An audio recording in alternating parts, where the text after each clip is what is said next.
So hello everyone. Hope you're doing well. Hope you're looking after yourselves. Welcome to another episode of the Hustle Chronicles, where we speak with business owners, with freelancers, with entrepreneurs, and generally a great group of people to discuss all things business. Whether it's how to start a business, the funds and the joys of tax returns and all the forms you've got to submit to HMRC. But I think most importantly, just having an open and honest conversation about what being an entrepreneur really is. Because in a world where, especially when it comes to short form content, things can go viral very quickly and might not always give accurate information. We're here to address that. But yeah, we've got another amazing guest speaker on with another amazing business. But as I always say, I don't want to read out the information. I don't want to, not do them justice. So instead, I'm going to hand over to our guest speaker for today. They are an amazing person. So, Drew, how are you? Could we know a bit more about you and what you do? Firstly, thank you for even having me on here. It's really, really nice. It's my first podcast. I was just telling Jeffrey that, it was one of my goals to actually be on a podcast. So, yeah, thank you, firstly. But yeah, so I'm Drew. I'm 29 years old. I'm from London and I run a branding studio and I do courses. So yeah, I'll tell you how I started basically. So originally I didn't know anything about graphic design. I've never studied it, never been to uni for it. I actually studied law at uni. And I think throughout my life, I've kind of always said I want to help people in some way. So at first I wanted to be a lawyer. I said, cool, I'm going to go to uni, I'm going to get a law degree and then I'm going to become a lawyer. However, I didn't quite realize how tedious becoming a lawyer was, because when I'd finished uni, they said, yeah, cool, another 7 years in law school. And I said, no, sorry, I'm not doing it. Like I could barely get through uni as it is. So then I think after that, I was just kind of exploring what I could do. So I actually started up a number of businesses. I did like a clothing line. I did an events company. I did a hair company. And the common theme throughout all of it was just kind of that I was realizing I was getting bored of it. Yeah. And I couldn't figure out why I was getting bored, because at the start, I really, really loved it. And then maybe like a couple months in, I'm just like, I don't have a passion for this. So I think after some careful reconsideration, I started to realize that actually I like building the business. I don't actually like running that business.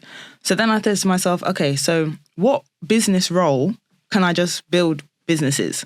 And then this is kind of where I've come to, becoming a brand coach and graphic designer. Oh, cool. And I'm pretty sure people in our audience may remember from one of our early episodes with Mayo that you actually got a shout out there because you have an amazing branding course. 100%. So yeah, I guess before we dive into the questions, could we know a bit more about the course? Of course. So basically, as a brand coach, one of the things that I do is teach people about branding, because I think especially in the entrepreneurial space, when it comes to startups and small businesses, a lot of people know the end result of their business, but they don't actually know how to get there. And even me myself, when I first started, I wasn't doing branding. I was just doing graphic design and thinking, why are people not hiring me? Why aren't people buying my services? Because I know I'm good. So eventually I started to research about branding and understanding the values of branding. And then I said to myself, well, a lot of people aren't doing this stuff and they've got so much potential, but they probably just haven't realized that potential because they just don't know how to activate it. So that's when I started my courses. I was like, well, let me teach people what they need to know so that their businesses can grow better and be more successful. And so eventually started doing my courses. People were really benefiting from the information. But then as more research went on, I started to realize that Black women are the least likely demographic to have a successful business and a sustainable business. And so I started thinking, why? Because I'm a Black woman. Do you get what I mean? This affects me. And I think one of the things that I realized is that amongst a lot of other things, they just don't have a lot of access to resources. And unfortunately, that's just how things are for us. So I decided, yeah, cool, I'm going to be part of the solution. Created this branding course exclusively for Black women, give them a sense of community, allow them to learn in a space of like-minded people. And as of last year, we've actually partnered with Sky UK, which is amazing. So yeah, it's just going to be bigger and better. But ultimately, yeah, that's what the course is about. Yeah, and I think a round of applause is needed. Thank you. Yeah, it's very impressive, especially the brand deal with Sky. I know we haven't dived into the first question, but I think we can't brush past that. Cool. How did that come to? Because I think for a lot of business owners, they do also everyone's trying to look for a big brand to 100%. connect with, to work with. Yeah. So how did the conversation with Sky though? Was this you approached them? Did they approach you? Cool. So I don't know how many people know, but Sky UK actually have a branding like agency themselves. It's called Sky Creative, and it's kind of like an in-house branding agency. Loads of people work there, and it's pretty much in line with what I do. And I think I can give tips throughout this, right? Yeah, 100%. I think one of the biggest tips that I'd probably say is that when you are trying to collaborate with a brand, your values need to align. You can't, it's weird to think that you might just partner with a brand who you have nothing to offer them and they have nothing to offer you. It just doesn't really work. It's like a pointless, association. So with Sky having that branding agency, I just said to myself, okay, well, yeah, we do the same thing. Do you get what I mean? You're just on a much larger scale. And so I said to myself, I was like, okay, well, this course, because it's not for profit, this course is purely just to help. And I said, at the end of the day, venues, expensive, resources, expensive, everything, cost of living, everything's expensive, right? So I said to myself, I wanted to partner with a brand that could, leverage me, but at the same time that I had something to offer them. And with Sky, they've got a huge focus around diversity and inclusion. And they've partnered like with the BEO as well, which is a Black Equity Organization. So I was already aware that, like diversity was something, that they'd be supporting. So I took the diversity factor, the branding factor, and I said, okay, I want to partner with Sky. But then wanting to partner with Sky and actually partnering with Sky are two completely different things. So I said to myself, I was like, how can I speak to someone? I've been going on LinkedIn, trying to find emails. And I'm sure, when everyone's tried to find someone's email on LinkedIn, it is not as simple. It's nowhere near as simple as you think it's going to be. So I basically said, okay, well, the Sky headquarters is in Isleworth, and that's probably about 20, 30 minutes away from where I live. So I said, I need to get into those headquarters. Now, BEO were actually doing an event at Sky, which was like a diversity supplier event. And so I said, I'm going to get into that event somehow. Registered with BEO, managed to get an invite to the event. And then when I went there, I said, cool, you've got your pitch deck already made. You've got all of your stats and statistics. Because prior to us partnering, we'd already done 2 cohorts. So I was like, I've got everything ready. Everything is ready to go and I can sell myself 100%. So I went to the event, met some people from Sky, and I just started pitching. And I wouldn't take no for an answer. I think that's one thing about me that I think has actually allowed me to get to the place I am and, undoubtedly will help me get further. Because if you tell me no, yeah, that's nice. You say no, but I will be back. Do you get what I mean? So it took around a year in talks with them and actually, getting to the right people and speaking to people. But now it's like, I'm in talks with head of Sky Creative there. Do you get what I mean? So after all, it's a good outcome. But I think I don't want it to come across as like I just walked up to Sky and then said, hey, can we partner? And they said yes. No, it took work.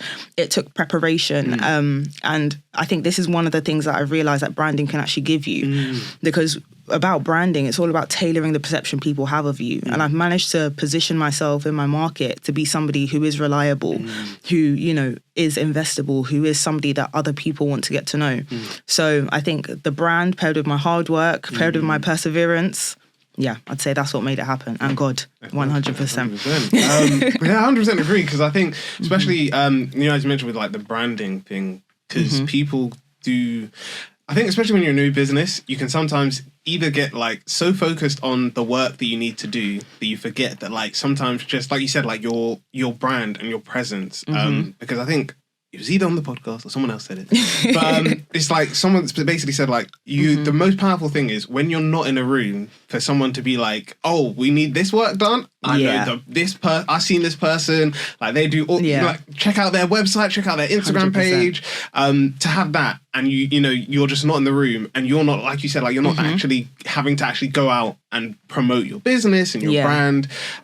It's so powerful. We mentioned it before, like having like the plug, the person that's there to like push you and like push opportunities your way when you're not even in the room is so powerful. And I 100% agree. I think branding is a clear example of how that can work. Even to relate it to myself, because I know also we haven't actually started asking the questions, but I'm enjoying the conversation. It's really good. But yeah, I know for me, so a lot of people the listeners and viewers may know that I did a speech at my graduation. I saw that. I saw that. And a lot of people were just like, oh, wow, you must have like, you know, like done loads of stuff. I was like, no. All that happened was I literally was on the train once. Like I was coming back from Brunel and I was just like, oh, you know, I think I saw like, I was scrolling through Instagram, saw this guy do a speech, a valedictorian speech. And I was like, you know what, it'd be actually pretty cool if I could do a speech at graduation. So I just wrote a speech. Like I wrote the bare bones of a speech. And I was like, if I was to do a speech, this is what I'd say. Yeah. And then, my old manager, like I spoke to her because she's been at the university for a long time. She knows about like the different processes, especially when it comes to graduation. So I was like, yeah, I've written a speech. And I was like, do you think I could do it at like I was like, I'd love to do it at a graduation. And she was just like, oh, well, why not do it at yours? So I was like, makes sense, right? Cool. Like, let's try it out and see. So she inquired about it. She messaged some people, and then they emailed me back. And said like, oh yeah, you know, like you can just sign up, like just give a brief outline of what you're going to talk about. And I did. There was some like complications because I had like, so the story goes that basically, so I did my master's. So you do 1 year of like the actual like degree, and then you do 6 months of like a place to work where you're working at an organization, and then you have to do like a report basically saying like, this is what I've learned, this is the skills, this is how I've developed. So that was due in... Well, actually, to be honest, I never really like was told the deadline for that. So I was like emailing lecturers, like emailing people, and I got different dates. And then it basically came to like the lead up to my I think it was coming towards the end of May, and I was like, so when do I need to submit this? Because no one told me anything. And I think even the graduation team, they were just like, oh, on our systems, we can see that you're supposed to graduate in the winter. And I was like, no, like, I didn't have a proper graduation for my undergraduate because it was during COVID and they just did an online one. I said I wasn't going to pay to do for a gown twice. So I said like, I wanted a summer graduation. Like part of the reason why I did a placement was so I could get a summer graduation. Yeah. So after sorting out all of that and having to like write up that report, I think I had to do it in like a weekend. So I had from Thursday. So on Thursday, I got everything sorted and they were like, okay, cool. Just like try and get it done over the weekend and then submit it the following Monday and we'll try and get it mocked for you that week. It was short notice. It was tough. Because for me, I was like, oh, I haven't like, because I was just like, if I'd known in advance, like this is when the deadline would be, I would I had the evidence. I was like, I haven't started writing. So when that happened, they were just like, so because originally they were just like, oh yeah, could you get it done by like tomorrow? I was like, no, like I didn't have anything there. I haven't got anything ready to submit. It would literally just be rubbish. So so I had the weekend to literally spend that whole weekend writing out my report, and then I submit it on the Monday. And then, so finally, like, it got approved. I was able to do the speech at the graduation. And for a lot of people were just like, oh, like, you know, what was your whole idea about it? Like, what was the thinking behind it? And for me, I was just like, I know as a student, like, sometimes you're in rooms and it's just like, people talking about, oh, I'm the best, or like, you know, like, I'm not saying you shouldn't thank the university for like your experience or your like the support they gave you. But I said for the average student, they're not really interested. So instead, I was just like, actually, of all the people in the room that I want to talk to the people that are actually graduating. And I was like, so like, the speech is funny because like I look back on when sometimes I watch it, you know, it's a bit of motivation. But yeah, for me, I look back. So the whole plan of the speech was just supposed to be around like encouraging students to not feel like, oh, you need to know like your whole life when you graduate. It was just like, just don't stress, you know, great things can come from what you do. I mentioned in the speech that like, I'm a gamer, but like I had this quote that I got from a game. Sometimes when people see it, you might have seen I'll put a picture up of it. We've got t-shirts, and it's on the back of our t-shirt. We keep it as like a company motto, and it's basically Sig Parvis Magna, which means greatness from small beginnings. So for me, at the whole speech was just around that. I was telling people like, hey, look, like, you know, people might see you and might think you've done great things, or people might not think that you've done great things, but you're in your small beginnings. So greatness can come from it. It doesn't matter like whether it's tomorrow, 5 years, 10 years, whatever, like greatness will come from what you do. But I think it's literally like what you said, like if it wasn't for like, you know, like support from friends and family, even like you said, like with God, because it was like the hardest thing ever was keeping it a secret from everyone. Because so I told obviously my manager knew that I wanted to do it. So when I was told like, oh yeah, you've got the opportunity to do it, I was like, oh, this is really good. And she was just like, okay, here's what we're gonna do. We're not going to tell your parents, and we're not going to like announce anything. And you're thinking, oh yeah, because I was like, okay. And she was just like, no, this is your like opportunity to like give them like a really nice surprise. Because she said when they know like I didn't take a break between my master's and my undergraduate, so I'd been at Brunel for almost like 6 years. So she was just like, they've seen some of the stuff you do, but they don't know like you as the Brunel community may know you. So she was just like, this is your opportunity to show them like who you are. Yeah. So it was the hardest thing ever because like I would come back late and they'd be like, why are you coming back late? And I'd be like, well, obviously like I'm practicing my speech, I'm running through it. But I was like, oh no, just like I had to work late or had to do like a recording for the podcast. How long were you keeping it a secret for? I think it was like maybe like two, because I found out, I think end of May I found out, and then I had, my graduation was in like middle of July, so almost like 2 months. I had to keep it secret, and it was like the worst thing ever happened, because basically on the day of my graduation, I left to get my gown and go through all of that before my parents and my sister came.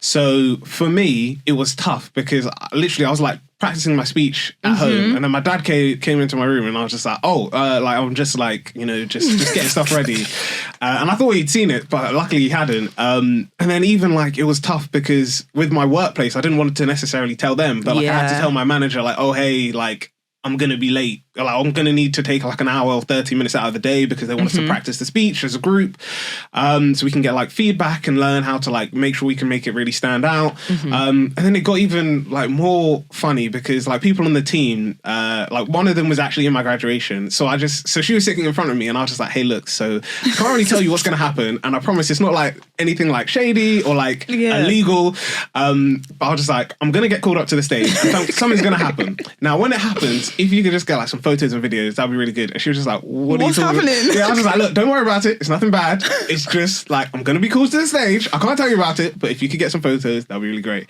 And even other people in the team, I was just like, hey, look, so if you guys are free between 12 and 2, that's my graduation. You don't need to watch the whole thing, but towards the end, something's going to happen that's related to pick up the mic. I can't tell you what. I couldn't have been on your team. I would have been like, you can't come and tell me everything but the thing.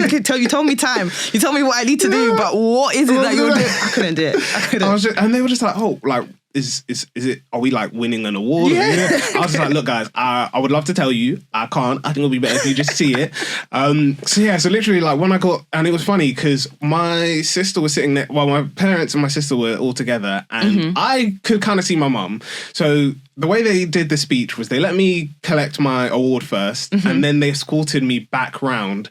So my mum saw, so everyone's getting their awards, everyone's got all of this. I'm then escorted around to this like other section where I wasn't sitting before. So apparently my sister said my mum was like, what's he doing? Like I didn't see him sitting there before, what's going on? And then when she saw me like about to like on the, you can't really see it in the video, but on the side I'm like standing there just waiting to get called onto the stage. And I can see my mum's like looking at me like, what's going on? What's happening? She turns to my sister just like, do you know what's happening? And I think my sister had like an idea, like she was like, okay, this is what it probably is. Because even like my brother, my brother and my eldest sister, like they weren't there. So I told them as well, I was just like, hey look, something's going to happen during the graduation. Like you can don't turn it off once I've walked across the stage. Like just play it in the background. And when you see me on stage, like just, turn the volume up. So literally it was just like the hardest thing. So when I walked off the stage, like even in the speech I mentioned, like it was so hard to keep it a secret. And for me, it was the funniest thing because I came off the stage, like everyone was just like, it was really good and all of that stuff, which was nice. But I think the funniest thing for me was after that graduation, trying to go like around campus to like get photos and see friends. Was the funny thing because my parents were with me and they were literally just like everyone was coming up and they were just like, wow, this is your son. And they were just like, wow, was your son the one that gave the speech? Wow, his speech. They must have been so proud. They really were. But I think they were just like, this is, because they were just like expecting, get a couple of photos, like meet my old manager, have a conversation with her and head home. So they were expecting, because I think my graduation finished at 2 and they were expecting at most maybe to leave by 3, 4. Yeah. I don't think we left until like 5. Oh, wow. Because like literally like I got loads of photos, and then like loads of people was just like, Yeah. oh, coming up to my parents. They were having long conversations. Like like friends I knew that worked at the student union were speaking to my parents. My manager was speaking to my parents. So for me, yeah, it was really fun. And especially as like a last, because like I've graduated Brunel. I know people have tried to convince me to come back and do a master's. Not a master's, a PhD. We'll see how that goes. But I think for me at least, it was nice to have something to just like. It was a nice like send off to me to be like one like you know because if you told me from my undergraduate like when I first came up to Brunel that I'd be doing that, I'd be like, come on. Why? Well, yeah, exactly. I'd be like, nah, I don't see it happening. But yeah, no, it's crazy to think. But yeah, enough about it. Yeah. That was nice. I'm glad you had that experience though. you. It's one of those moments in your life that you'll always remember. Yeah. So that's But nice. it's weird because like people look back and they're just like, wow, like you was like so calm and collected. I was like, no, like Inside? honestly, like I was so people didn't really notice it, but I told my sister like afterwards, I was like, did you see like at the start? Because I brought up a piece of water with me and then I put my script, so I put the water down. I put my manager said like take up your, rather than like carrying the pieces of paper like just the way they are, she said just put it in the graduation booklet, take it up with you so it looks kind of official. Yeah. So I did that, put it down. And then when I was leaving the stage, I accidentally knocked, because they have like the cue cards for like the speakers to know like who's coming next. Yeah. So I accidentally knocked it off the stage, and I was like, I'm not gonna be that guy, because everyone's clapping, and I was like, I don't want to be awkward on stage for long. So I was like, let me collect it. I'm just gonna walk off stage, and if they need it, they'll collect it off the floor. 100%. I told my sister, I was just like, did you see it? Because I was like, I feel like facially, I just did like, I was just like, oh, sugar, like, oh, no, I was just like. But you know what? I feel like we always, because it's us, we know how we feel. And sometimes we think that feeling is translating, but half the time, people don't even notice it. Exactly. So it's like, even like sometimes when I'm giving speeches and stuff, I'm thinking, oh my gosh, they're seeing I'm shaking. Like, I feel like I'm on stage like doing this. And really, I'm just standing there. 100%. So it's weird how your perception of yourself isn't actually the perception. Yeah, 100%. Even like with that speech, like because I like obviously like you practice it, people might laugh at certain jokes, but when you're on that stage, I couldn't really hear anyone laughing. So like there were certain times when like because like the like faculty and like members of staff were behind me, so like I sometimes hear them like chuckle, but then apparently so the person who's like I think he's either the pro chancellor or he's the chancellor of the university, he was behind me. And he apparently, like my manager said, he must have loved my speech because he was like cracking up it. But I was like, I didn't hear anything. Silence. I was just like, I don't know if these guys, because I was just like, I'm not really like set. Because I even said to her, I was just like, I don't really like address the faculty at all. Like I don't even say like, I was just like, thanks students. I was like, thank you, to the students, congrats on graduating. And I was just focusing on them. I was like, I don't know if these guys are going to be like, exactly, no shout out. But yeah, it's just crazy that. And even like for my, so with my workplace, like so with the program that I support, they have like a graduation event. And like I asked my manager if I could host that. And people like afterwards were just like, wow, you're such a natural MC and all of this stuff. And I was like, nah, like I'm not. Like sometimes I'm just even for that thing, I was just chucking things to the crowd and seeing what sticks. I was like, this could go either way. Literally. But yes, I think like you said, like sometimes you never, and I guess even like without not even just like speeches or stuff like that, but even like as a whole, like as a business owner, sometimes 100%. You don't see that like the small stuff that you're doing is like so impactful. So impactful. Yeah. And I think this is why they say like sometimes, I think this is why it's good to like record what you're doing. Like I saw this thing the other day and it said like, you don't know how far you've come until you look at where you were a year ago. And I was like, oh my gosh, yeah, that's true. Because I think when you're living every day, it's kind of like, I use the example of like when people are going to the gym, you're going every day and you think nothing's happening. And then one day someone sees you and they're saying, okay, gains. Like, really? So yeah. 100%. I think it's just like you said, like sometimes you'll like, I think for me personally, like the most impactful thing is always, so we usually as a podcast, we'll do like a year roundup of like what we've done. And then like for the birthday, we try and do something similar. Yeah. So I think like you said, like last year, doing a year roundup was really like, I was just like, like we applied for some awards, we applied for funding, we didn't get it. And I was like, it kind of sucks. But yeah, it was literally like the end of the year, I was just like, okay, well, let's look back and like see some photos and videos of the stuff we did. Yeah. And I was like, no, actually we did quite a lot. Like this is a lot more than we did last year, so this is really good. But yeah, I realised like we spent like, the first like 24 minutes not answering any of the questions, but we kind of, well, the good news is we've kind of already asked the first one, which was all going to be about the branding studio. Where was the idea behind that? So I'm going to go straight on to the second one. So yeah, we're going to go on to, technically, I am wrong, we have asked the first question. So we're going to go on to the next one, which is all about challenges and triumphs. We've been asking a lot of our guests conversations about this because, as we mentioned, you can't really be an entrepreneur and not go through, well, you can't even be a person in general and not have challenging moments and triumphing moments. So yeah, the question is essentially goes like, starting a business is always filled with ups and downs. So we would like to know, what were some of the key challenges you faced in your early days and how you overcame them? And then there is a second part to this question. So I'll ask that first. So what were some of the key challenges you faced in your early days of starting the business and how did you overcome them? Where do I begin? So just for context, I've been running, my business will be 5 years old, February 21st. Oh, wow. This year. So it's been a little while.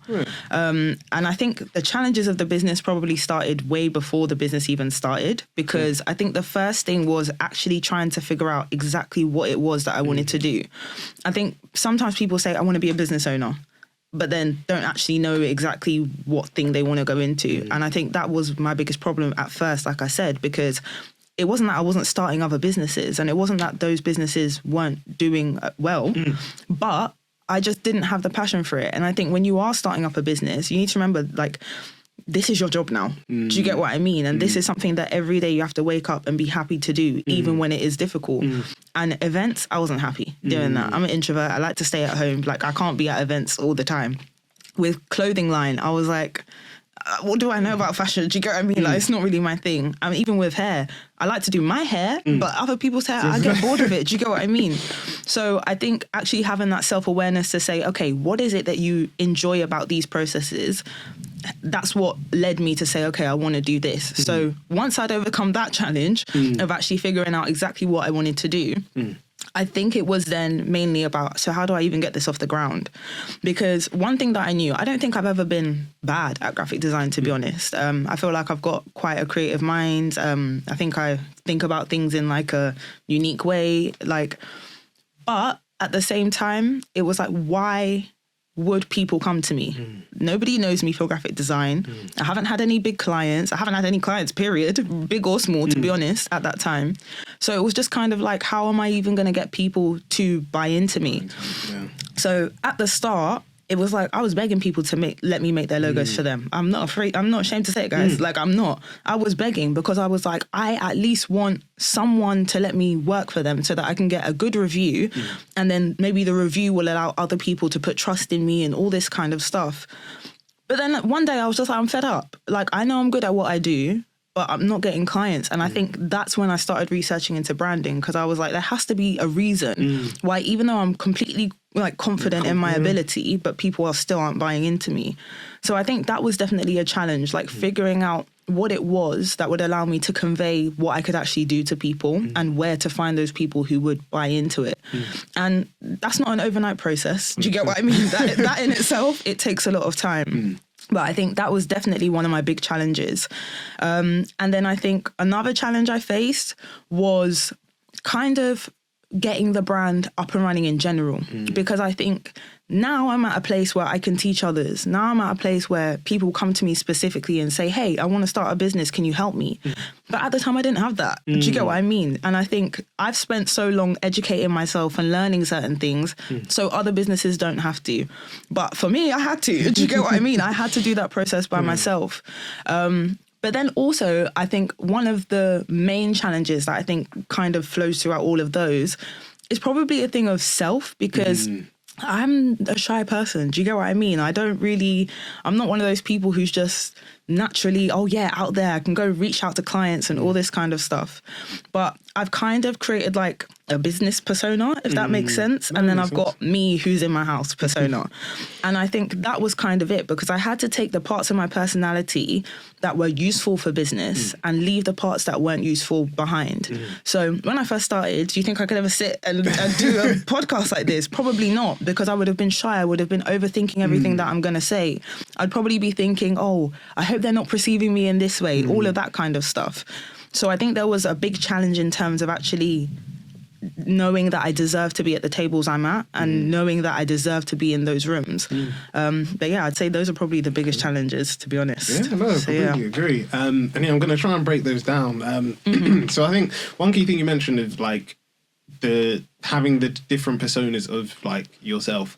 I definitely think that's really important because even like my dad says it like in the house, because obviously, especially with like most people like working from home now, he was just like, you need to remember that like before you would like, you'd go to your job, you'd work, you do all of that stuff, and you leave, like whatever thing happened at work, or like if there was like a project, you know, they needed you to stay late, you'd stay for a bit longer, but you'd leave that work at work.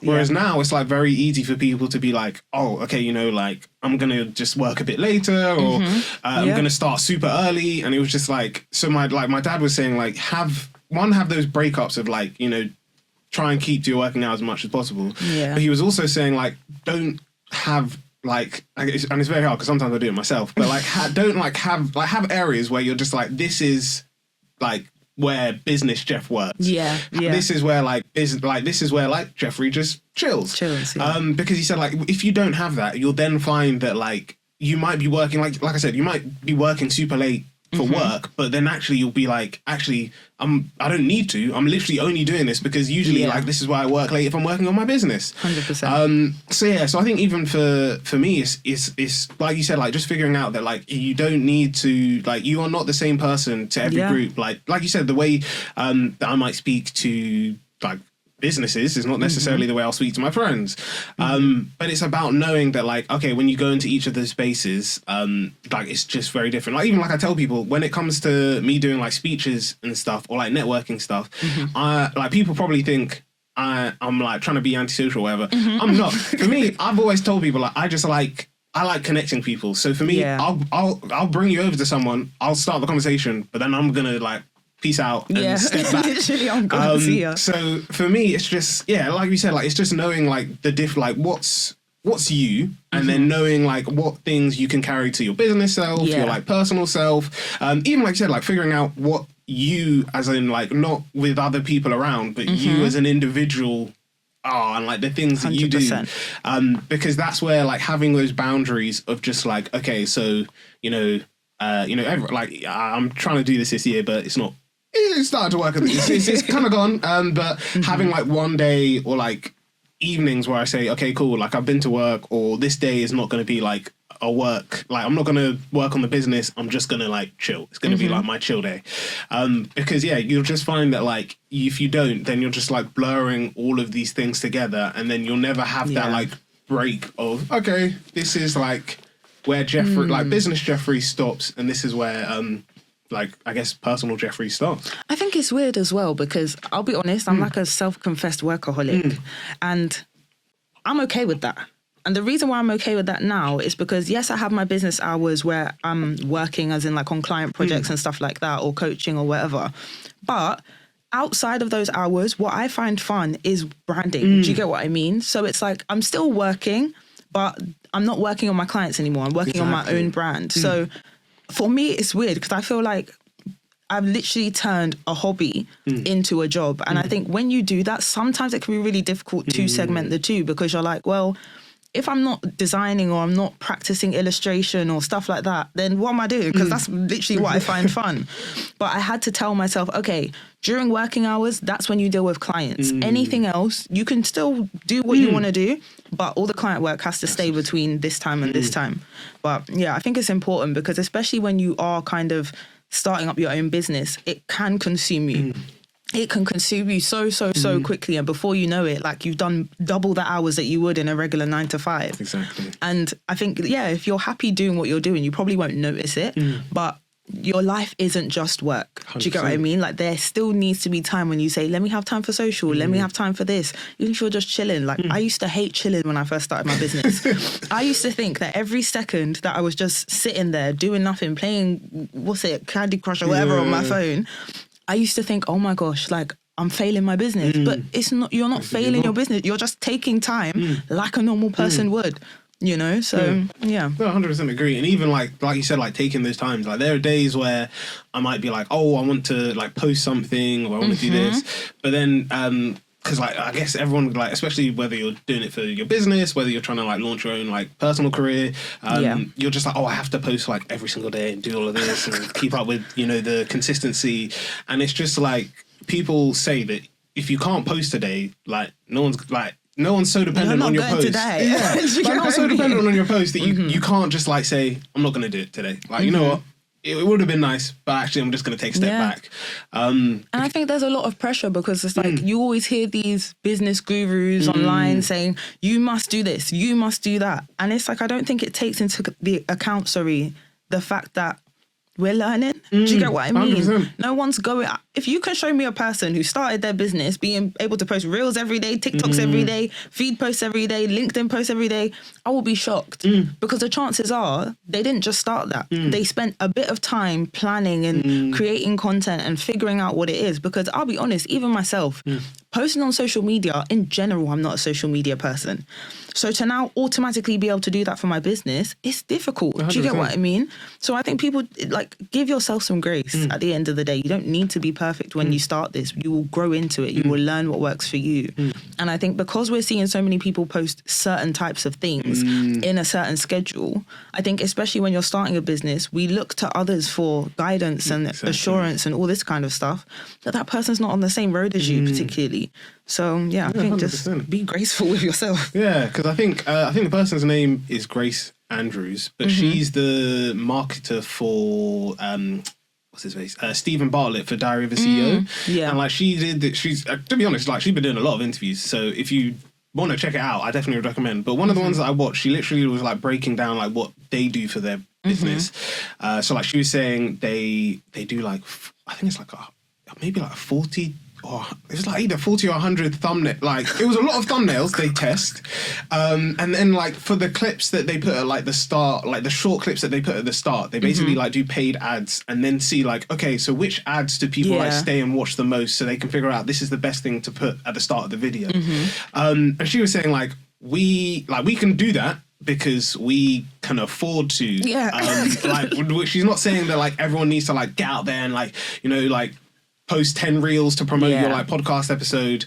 One thing I do want to actually mention is, and this is funny because I'm doing this on a podcast, but one thing I do want to mention is what you were saying about the idea of like people trying to like copy others. So so address it from two fronts. So one is this idea of like saw this account, like this meme account like posted something. It was basically saying like they asked their audience like what's something that should get left in 2023, and one of the most popular answers was podcasts, which is funny because like, obviously like we're a podcast business, but I guess what I mean by that is a lot of people sometimes think, oh, like I have to have like, oh, I see how all these podcasts like do really well, or for example they see Diary of a CEO and they're just like you know, Stephen Bartlett, he's got like different businesses he's a part of, he's got a podcast, he markets really great, he does all of this cool stuff. I need to have a podcast to do the same thing. But I think it's kind of like because even like my manager was saying, and like we were saying, like sometimes people know like, oh, if you post certain things, you put certain keywords in your thing, then like it's just going to blow off. So like if you say, oh, you know, I'm an entrepreneur and I failed and I was living off this, and it's just like, but that's not the case for everyone. Yeah. So I think for me with that, like with anyone starting a podcast, I always tell them like, why are you doing it? If you're just doing it to like, oh, because I see that podcasts are the it thing now, I'm going to start. I was just like, you're not, even if you do start, you're going to stop like not far in. Because you'll get tired of like having to edit it and to come up with clips and all of this stuff. But if you're doing it because, I don't know, let's say, I don't know, like you want to like focus, like your main content might be like you said, like it might be a fashion-based business, but actually you want to interview like designers and give them a platform to speak, then that's perfectly cool. But yeah, don't feel like you have to do a podcast. Like for personal work that I do, someone got in touch with me on LinkedIn and asked me to host like an IG series. He's doing a food and drink event, and he was just like, yeah, if you could just interview like people for 10 minutes on Instagram, like, that's cool. He was like, I don't need a podcast episode, and I was like, cool, and it works. So I'd say that like just don't feel like you have to go into like the podcasting space. And then two, about where to find accurate information. So in one of our episodes that came out this week, or I say this week, the episode that we did on like mastering entrepreneurship, work, and I've forgotten the other thing. Oh, study. Like we had an MT of the month, which is an organization that's like relevant to the discussion that we think is really good for people to know about. And there's one called vidIQ. Okay. So they do a lot of stuff, especially if you want to get into the YouTube space of like posting, like how do you grow your small channel. I personally find them really useful. They're very honest. They say, even like they did a video talking about like the 7 myths of YouTube, and said that actually some of our previous videos that we've done like aren't accurate because YouTube has changed. So what I really like about that is even they were saying like sometimes you might be like, oh, how do I grow my channel on YouTube? Type that into YouTube, and because I don't know, like something like a video got loads of views, it's now the first search thing. So you might be like, oh, this is the best advice ever. But he also said if the advice is like 3 years old, even if it's a year old, it's like YouTube is not the same. So I definitely recommend them. And just like you said, like actually like review some of these things that people are saying. Because one thing I do like about vidIQ that I've personally not done, because mainly when they're in America, I think they're based in America. They've got a British guy on there, but I think they're mainly an American company. But with them, they do like live reviews of people's YouTube channels. So wicked. Yeah, so you can literally just join their live if you want them to like review your channel and like give advice, say what you're doing well, what you're not. They'll do that on the live. Awesome. If you're looking for like just, you know, maybe you're a bit nervous about that and you just want to know like what are some of the things that you should or shouldn't be, like you should be thinking about and you shouldn't be thinking about. So like they were saying, you know, everyone sees on YouTube that if you have tags in your video, like if YouTube gives you the option to put tags in your videos so that it can like appear to more people, people think, or like used to think on YouTube that tags were like the most important thing in the world, and they were saying it's actually not. It's more about like your thumbnail, even like the first like minute of your clip. What do you have there to grab people's attention? Is your title engaging? Things like that.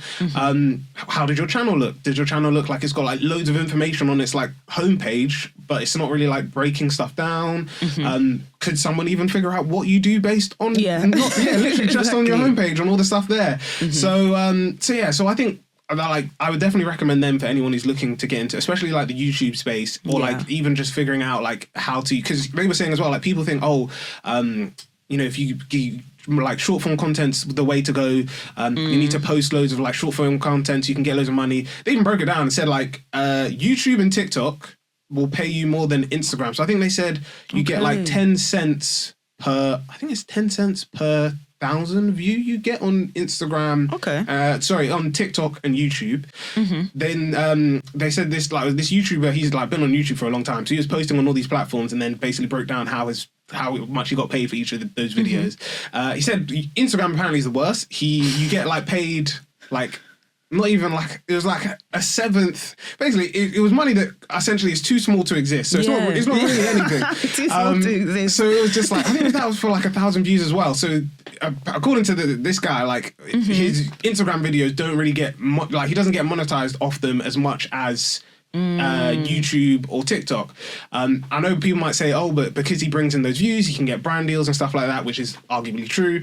But yeah, people sort of feel like they have to subscribe to like, you know, get YouTube monetization or TikTok monetization. And it's just showing that actually sometimes you don't need it. Like it's not the best thing for your business. But yeah, I'd say definitely check out vidIQ. I'm going to check it out actually. The second part of the question was just going to be about what are some of your like key triumphs, like key triumphs or key victories that you've had?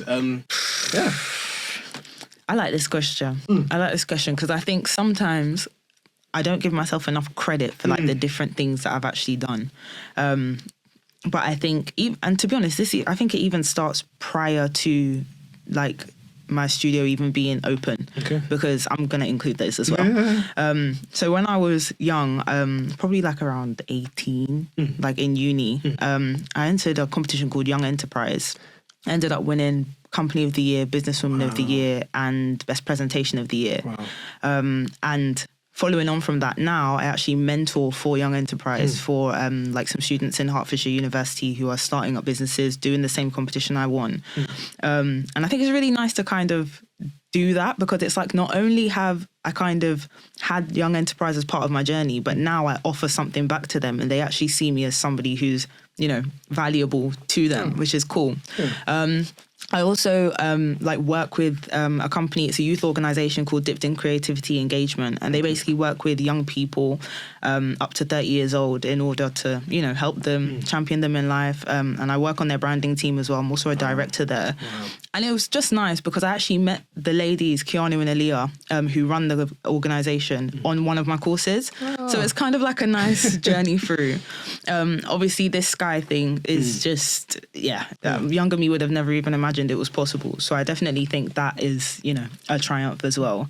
And I think for me, honestly, I think my biggest thing is just being able to help so many people with their businesses. Like, I've worked with some companies that really didn't know much about what they were doing at the start, and now have gone on to do absolutely amazing things. Like now getting booked for workshops with big companies and stuff to teach branding. And I kind of look back at myself 5 years ago when I started, and I just think, if you knew all of this was coming, you wouldn't have stopped working because you'd have been like, wow. But I think when you actually look back at some of the things you've achieved and just think, oh my gosh, this was possible.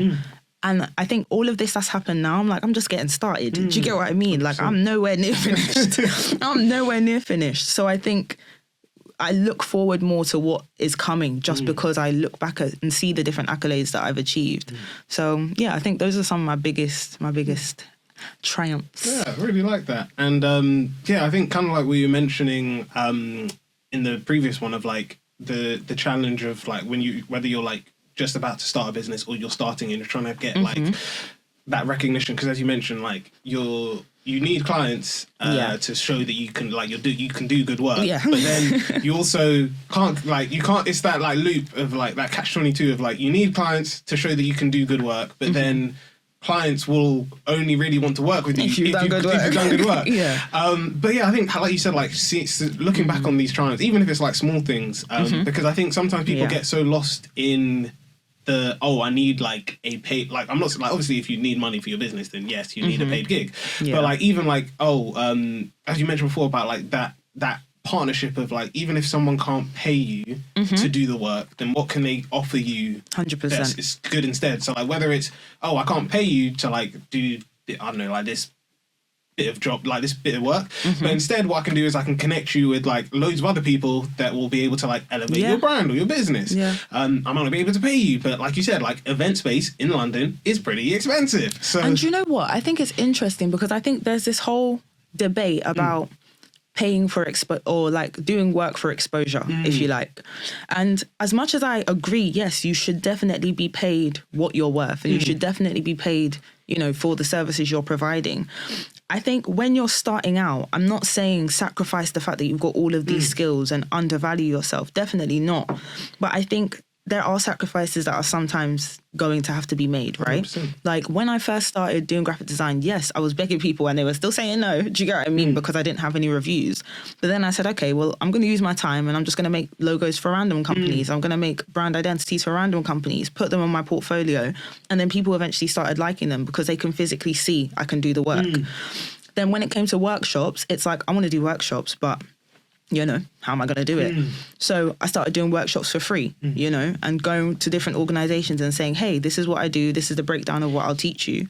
And all it takes is one good review to get the reviews going in. 100%. All it takes is for you to be able to demonstrate that you can do it.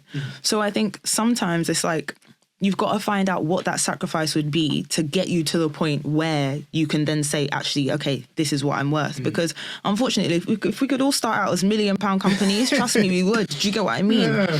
But sometimes we've just got to, put ourselves out there so that other people can actually know we exist. Because I think for a lot of companies I work with anyway, that's their biggest problem. 100%. The people that are their audience just don't know that they exist. Yeah. So of course you're not going to receive them, So, and I think some, like you mentioned, like long term, you'll see. Because I know even like when we started, like we like for like the first 3 years, like first 2 years even, like we literally only got our first paid gig for like work. Literally last month. And congrats. Yeah, thank you very much. But literally, like what you said, like we were just Can you do the round of applause thing? But yeah, literally, as you were saying, like for us, we were just like, it's more important at this point. Like before, we were just like, it's more important now for us to just find ways to build up our like brand. Yeah. So we were just like, cool, we're gonna just like you said, contact loads of people and just be like, hey, look, this is us. We would love to do a like podcast episode with you. Yeah. We'd love to like, I don't know, collaborate with you. Even like, for example, like the fact that. So we recently, we said that we're now going to do like videography, photography, and interviews at events. Okay. And like people, like obviously when the idea like came, I was just like, okay, cool, we're going to need examples of this. So literally, it was just by chance that like I like anime, so I was going to these anime events, and I was just like, hey, look, like I understand as an organization, like you're quite small, and you might not necessarily have the budget or the time to create content for your event. So I said, hey, look, I do interviews. We've done interviews. So like literally last year we went to Comic-Con in May and October. We did interviews at both of them, just interview people. And I use that as an example. So I said, hey, look, this is us. We've done interviews at Comic-Con. This is what we could do for your event. And then like obviously it went well. People liked it. And we were just like, cool, we're going to keep like doing them so we can now show people like build this up, show examples of this. Yeah. And then we now said that it's really good because now from that paid gig that we did, we can now use that as an example. So we've created that. We created the video for them. We made like YouTube, we made like short form content from that video as well for them. So now when I go around to like approach another organization, I can be like, hey, cool, look, we've created like long form, short form content for different events. We've done it for like loud cosplay events to like business networking events, and just show people like that difference.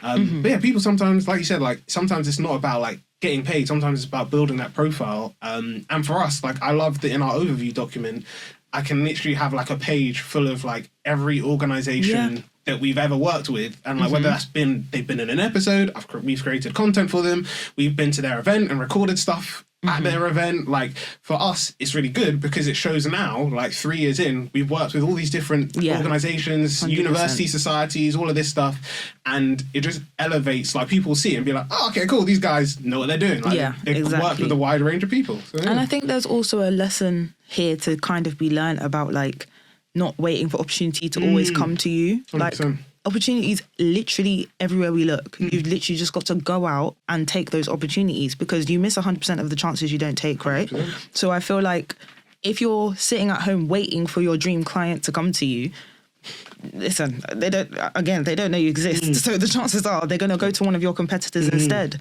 But if you're proactively going out and letting people know, hey, I'm here, this is what I do, this is the quality of my work. Even if they overlook you now, they might need a graphic designer or a photographer or whatever in 3 months' time and say, actually, that person reached out to me, and then they come back to you. But I think if you're just not taking any opportunity, then don't expect it. Exactly. You know? Don't expect it. So going on to the next question, it's all about your unique approach to branding. So your individual creativity is clearly a standout feature of your work. So how do you infuse your unique style into client projects while maintaining their vision and their brand identity? Because I think kind of like what we mentioned before, it's like, especially as if you have your own like unique style, brands might be like, oh, cool, like I like your style, but we've got this, like, this is what we're looking for, and this is where the vision goes. How do you blend the two together? This is actually a good question, because I think when you are in something creative, obviously you have your own unique style of doing things. But where I think branding is slightly different is the fact that they have their own unique style of what they want. And my preferred style may have absolutely nothing to do with their brand and what their brand represents. So I think my creativity allows me to bring whatever a brand has to life. So whether, you know, they're a shoe company or a catering company or a podcast network, whatever it is, my creativity allows me to bring their idea to life. But my personal style, I kind of have to leave it at the door. And the reason why I leave it at the door is because I'm not thinking as, you know, my brand anymore. I'm thinking as their brand, and I become a branding, you know, expert for them. And this is why with every client that I do, we have a discovery consultation we have strategy calls for doing like a full identity, where I literally find out every single thing about that brand, what they want to achieve, what their goals are, what their problems are, you know, what they stand for. And you're creating the identity from that perspective. Because one thing that I always say is that you're not branding for yourself, you're branding for others. So even that brand, sometimes people come to me and they say, right, my favorite color is blue. So I want a blue logo. I want this type of text because I like it. I want this, I want this. And I'm like, but is that what your clientele will relate to? And then before you know it, we've changed up the whole thing because something else would actually convey their brand better. So I think in terms of my individual creativity, you know, that's, it's always going to be there. It's always going to allow me to bring their vision to life. But in terms of my creative style, that I kind of leave out the door when I'm working with a brand. And I think, to be honest with you, this is probably why people like me, because sometimes I will see other designers, and obviously not discrediting anybody 100%. else, but I'll see other designers and you can tell that they made it, if that made sense, because it looks so similar to, you know, whatever else they do. But one of the things about branding is you want your identity to be unique. So if everything looks like something else, then where's you know, the uniqueness? So yeah, I think, you know, it's more about just kind of figuring out how you make that brand come to life, as opposed to putting my own style in there. You know, leave your style way out here, because you don't want your style encroaching on what they're doing, basically. 100%. And I think literally, as you mentioned, like that's where it'll be like the more impactful thing, because people will see like you've like you said, like you've made logos for all these different companies, and then if they're just like, wait, this is all you? Like, this is like, I'm seeing like different colors, different styles, 100%. different setups. And they're just like, so you clearly got the breadth to like create a wide variety of things. That'll be more impactful than them saying, oh, cool, like, I can see like you made, like, I can see there's a common thread between all of these. And I think the thing is as well, like with being a designer, don't get me wrong, it's not every single project that you even have to say yes to. There might be some projects that I don't feel are in line with what I stand for, or like what I do. Like, I'm not going to accept a branding job for a pack of cigarettes. Do you get what I mean? 100%. Because it's just not within like the values that I hold. So I think, you know, my approach to it is, it doesn't matter what brand it is, as long as I'm happy to work with that brand and that brand is happy to work with me, then yeah, we can get the job done. But I think, to be honest, I think what people actually like about me, because when someone signs up, I'll actually have a question that says, oh, why do you want to work, you know, with Ju? And a lot of people tend to say, because I feel like you have the ability to understand what is in my head and transform it into something that's tangible. And I think that's probably one of the most difficult things to do when it comes to design. If somebody is just a person who makes artwork, they're translating what's in their mind onto the art piece or the canvas or whatever, and then people who like it buy it. But when you have a business, for example, and you've got something in your mind, but you don't quite know what that thing in your mind is, I think it takes somebody who really pays attention to actually be able to bring that out and then put it on paper in front of you. So I think my unique approach is probably more about the fact that I'm a really good listener. I know how to extract information from clients that they didn't even know was in their head. I know how to work with people in their own individual way, as opposed to just saying, cool, everyone just fits in one box. I've got some clients who find it really difficult to write things out, so we draw it.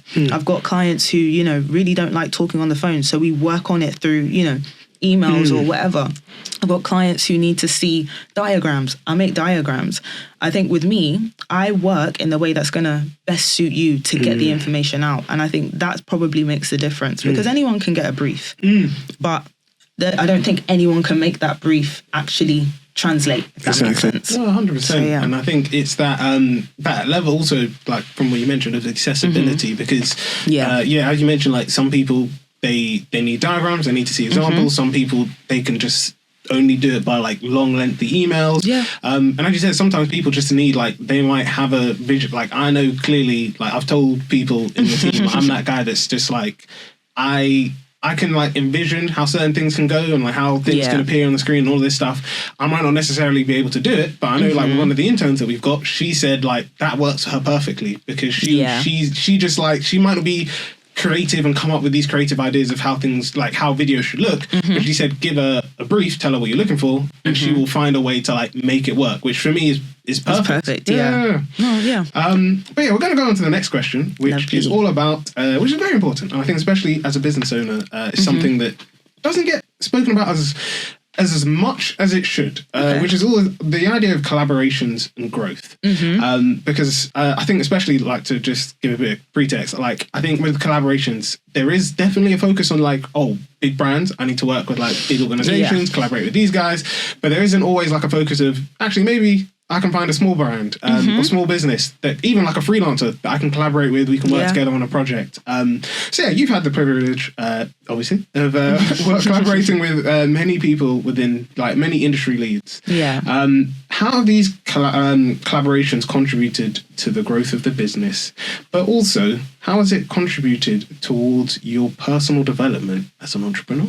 Cool. I actually love this question because I think collaboration is something that is at my heart because I don't believe that anybody becomes successful purely on their own. Do you get what I mean? If they do, it probably took them an awful long time to do it, and they could have probably been even more successful had they collaborated. And I think for me, it's the idea of I know what I'm good at. But I'm not good at everything. Do you get what I mean? I know what I'm bad at, but I'm not bad at everything. And I think when you merge with other people who might pick up where you lack and vice versa, you're putting yourself in a really good position. I think one of the things that I would say, like I even said in the beginning, is that there has to be a common ground though. I don't really feel that when you're collaborating with someone who's completely against your values or you're collaborating with someone who has a completely different vision, I don't think those collaborations always work just because you're not really going in the same direction. It's like if you've both got a string tied to your back and you're pulling in different ways, you're not really going to go anywhere. But for me, I just think collaboration is important because even through my time, like even when I was doing workshops and stuff, like starting out and actually trying to put myself in a space of, I want to be able to teach people, I collaborated with loads of people.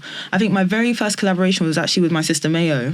She had launched the Lady Powerhouse the first time before she relaunched.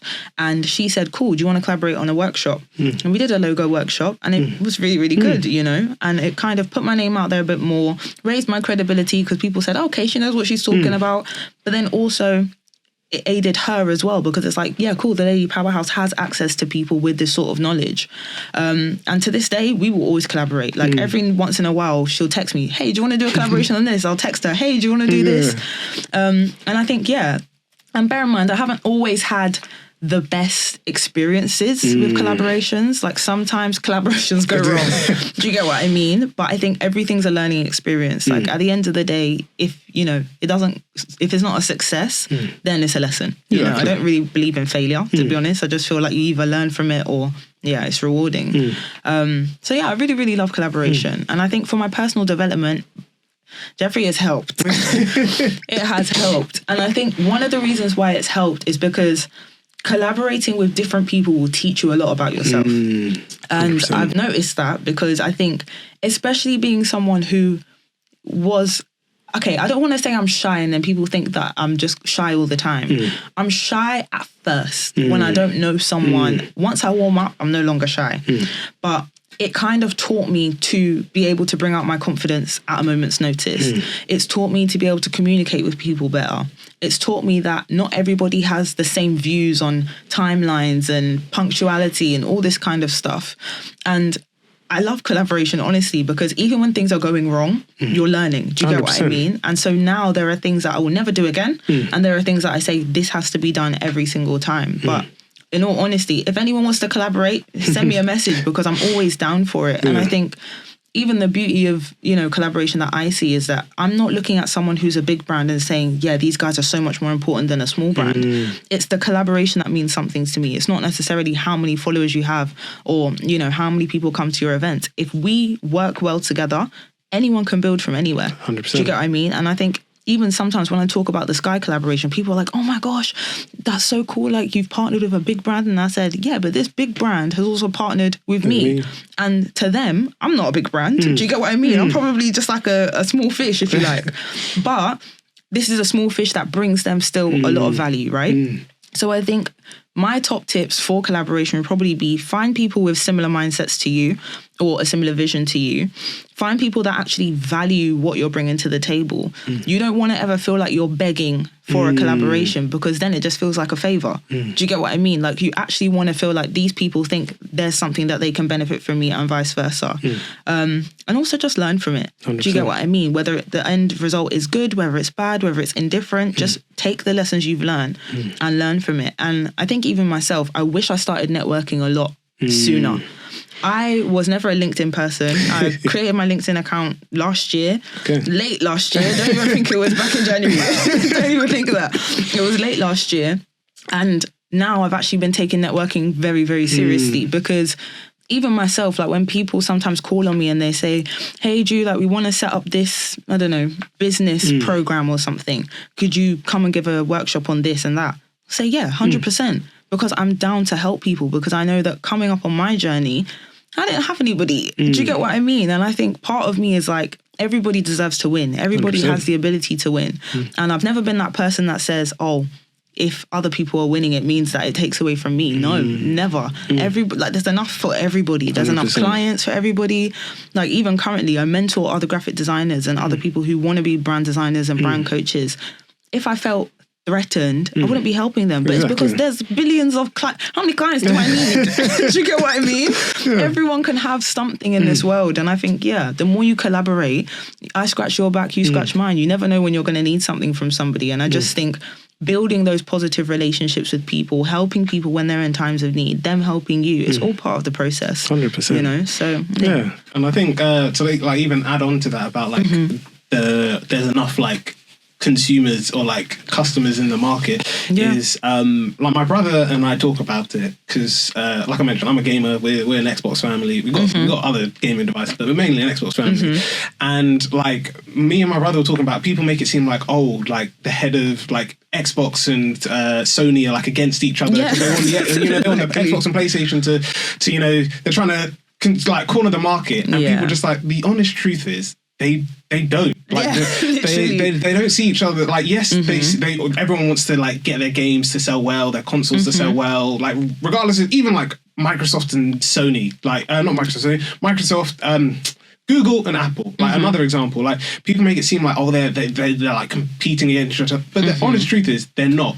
They all know that they've got a consumer base. Yeah. But like I told my brother, like what was it? I think like my brother was saying, even like because because Microsoft own loads of like cloud storage like facilities, like there are some, like I think he said like maybe Apple, there are some like Apple storage spaces or like Sony storage space, like their cloud gaming is using Xbox servers, Microsoft servers. Literally. So it's just like they don't see each other as competition. Like they'll collaborate when they can, and they might turn around and be like, okay, you know, like your competitors, I guess that's the overall thing. Your competitors are not always your competition. Sometimes they're your collaborators too. 100%. So it doesn't mean that you've got to be like, okay, cool, like these are even like as a business, like we're doing a bit of a rebrand and we're figuring stuff out. And literally like one of the things that one of the people that's helping us with that is she was just like, just think about your competition. And you know, when I thought about it, I was like, it's got to be people that, you know, we're up against. They're the competition. But ultimately they're not. There might be people who are doing similar work, but like you said, it's all about like what you individually are bringing to your 100%. Consumers. Because your consumer, like there's so much stuff out there that people like, you know, I don't know, like I don't personally have an Apple product, but you know, like for example, I might not have a Apple product, like someone might have like a Google phone, but they might have like a Mac.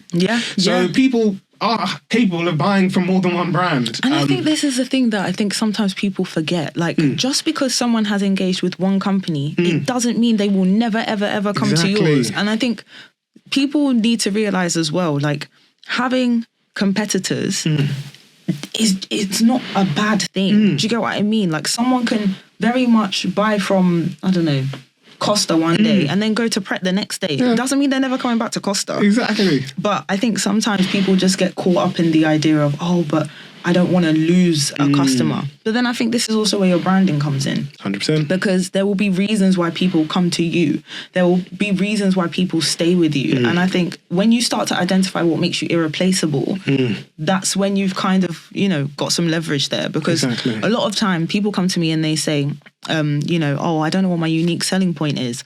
Or they'll tell me a unique selling point that will only be unique until someone else does it. And I always say to them, well, let's not think about what makes you unique. Let's actually think about what makes you irreplaceable.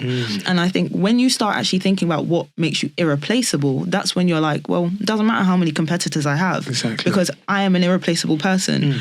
My consumers, they come to me because I am me. Do you get what I mean? Because they like the way that Ju works, because they like the way that Ju teaches, that Ju designs and all this kind of stuff. And there's only one of me, Jeffrey, believe it or not. Like, there's not another Ju walking around on the streets. And I think as soon as you figure out what makes you irreplaceable, it will be 10 times easier for you to feel more confident around your competition as well. 100%. But at the same time, your competition are probably your biggest research, right? Like, the amount I've learned from other people in the industry, from either seeing what they do well that works to seeing what they don't do well that works. What they don't do well, you use that. 100%. If you don't have any competitors, what are you going to say? Okay, sometimes your competitors will do something and fail at it before you even have to. So I really don't think people should look at competitors as like a negative. I 100%. think embrace them to the maximum.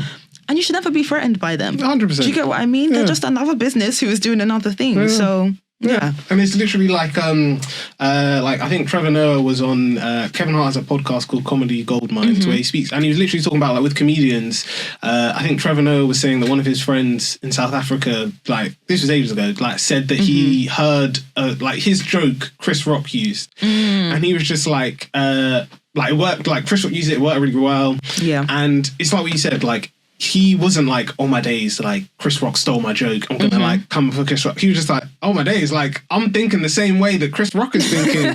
And like, we're on two different continents, we're on two different parts of the world. And the fact that I'm coming up with like a joke in South Africa and it works really well with the crowd. Chris Rock, he's like this big name in the industry and he's doing it. He was just like, that clearly shows that like I must be doing something right. Yeah. So yeah, sometimes like people do forget that, like, if you give, and like Trevor Noah said it in that podcast, he was just like, if you put people in a room, give them the same amount of information, even if their whole life experiences are different, the chances are they're going to come up with similar ideas. Yeah. And that doesn't necessarily mean they're trying to steal stuff from you, or they're necessarily trying to, like you said, they're out to get you. Yeah. It's just because if you give people like the same, like honestly, if you put people in a room and you tell them, like, you got five people in a room, you give them, I don't know, 5 things to assemble. It's all the same thing. You don't give them an instruction manual. They're probably going to assemble the same thing. And I think as well, there's this whole idea of, like, I always hear people say, don't try and reinvent the wheel. Like, there's nothing new under the sun, right? Like, so at the end of the day, the chances are whatever you want to do, someone has already done it in some way, shape or form. And I think even what you were saying with the whole podcasting, when they said, what should be left in 2023 podcast? So what if everyone's got a podcast? It's not about does everyone have a podcast. It's if your podcast is bringing value to 100%. Your audience, then make your podcast. Yeah. Do you get what I mean? Like, I hate this idea of, sometimes I get clients and I'm like, okay, cool. Like, I like this business idea you've got. And they're like, yeah, but everybody's done it. And I'm like, yeah, do it differently. Yeah. Do you get what I mean? Like, I think sometimes we're our own worst enemy. Like, why would you stop yourself doing something that you know you can do well because someone else has done it? Yeah. Do you know how many graphic designers there are? Do you know how many people are building brands?